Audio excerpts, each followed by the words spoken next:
Greetings, everyone, and welcome to another exciting edition of the Doctor Who DVD Disambiguation on the Multimedia Chronicles.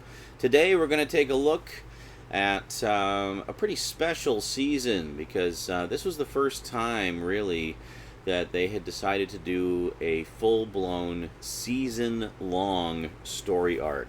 An epic 26-part saga spanning all of Season 16. This is from 1978 to 1979. We are, of course, talking about the Key to Time saga. Yes.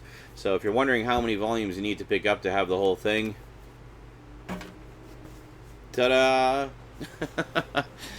That said, there have been a few releases of this over the years, so we're going to take a brief look at all of them. And yeah, so Season 16, The Key to Time, today on the Multimedia Chronicles.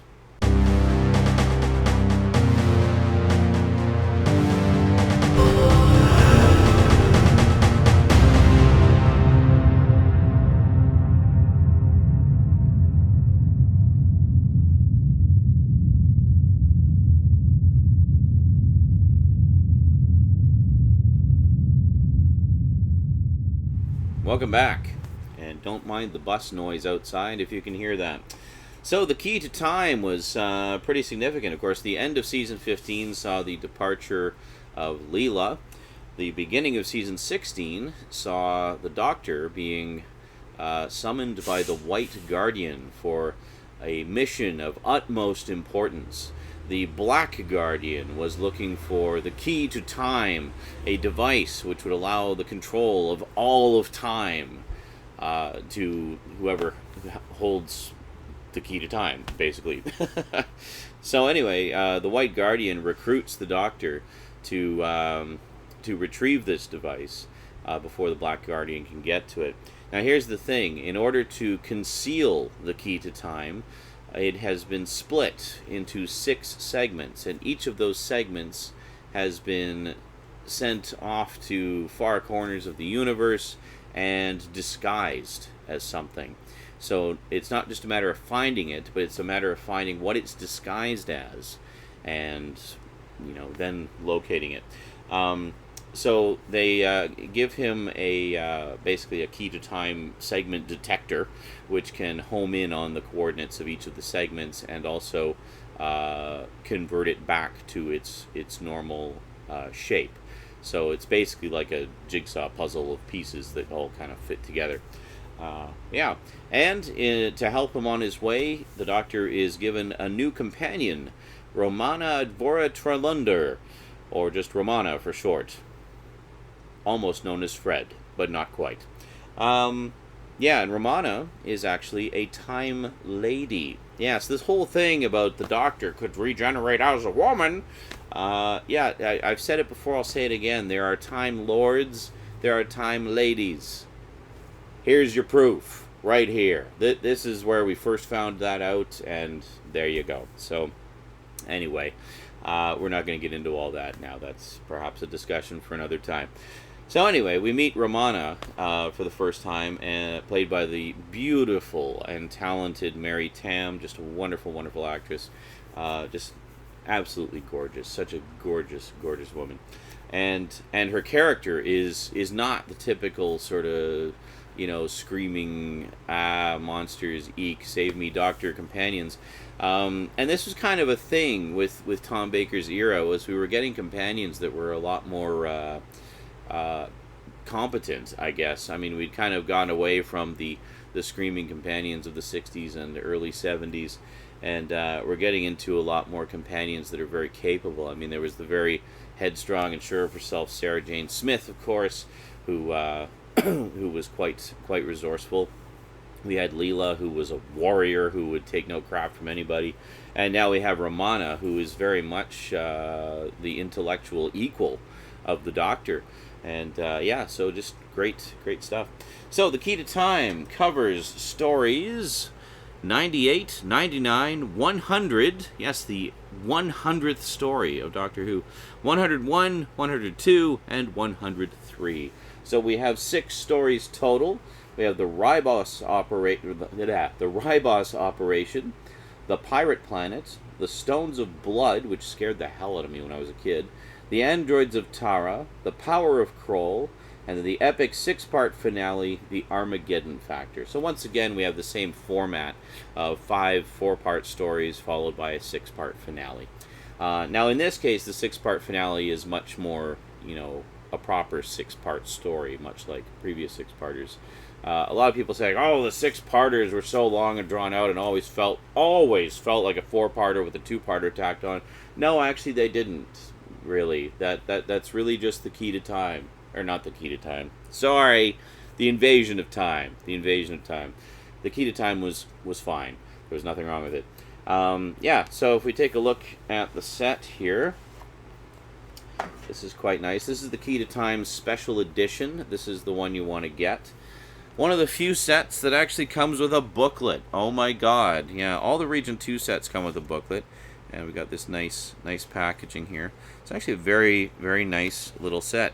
Now, I expected it to be much like other box sets where it would be, like, for example, Dalek War, the Third Doctor set, which was basically just the 2 individual volumes in a box. But so I was expecting this to be a much bigger box. So I was kind of surprised to find it was just a big, just kind of a slim pack set like this with just the discs in it. So there's actually 7 discs in this set, because there's the last part, and then there's all kinds of bonus features as well. So very, very nice. And then the booklet actually gives you some pretty cool behind-the-scenes info about it as well. I really wish that we got the booklets over here. So what we got that the Region 2 sets didn't get was we got the numbering of the stories on the back, so it's really easy to see what order they go in. So let's take a quick look here. The Key to Time originally was kind of notable because it got a Region 1 only release. This was around the time that TV shows on DVD were getting season sets and whatnot, and the powers that be felt that it would be really great if they could do something like that for Doctor Who. So the Key to Time was an obvious choice because it's a full 26-episode season of, a season-long story arc. So it was an ideal candidate to do a season set of Doctor Who. So this is one of the few full season sets that you can get. So that's what they did. So they put out a box set. Now, the original box set was just a big honking box with 6 individual keep cases in it, and it looked like this. This was the box. And then if we take a look at the 6 individual stories, here we have the Ribos operation, followed by the Pirate Planet. Just going to cheat here, followed by the Stones of Blood. I was pretty sure that one was next. Followed by the Androids of Tara, the Power of Kroll. Not Krull, Kroll. So when Kroll came out, I was thinking of the Doctor Who story. But, yeah, and then finally the Armageddon Factor. Which is interesting because it introduces Lalla Ward as Princess Astra. Is it Princess Astra? Princess... Yeah, I think so.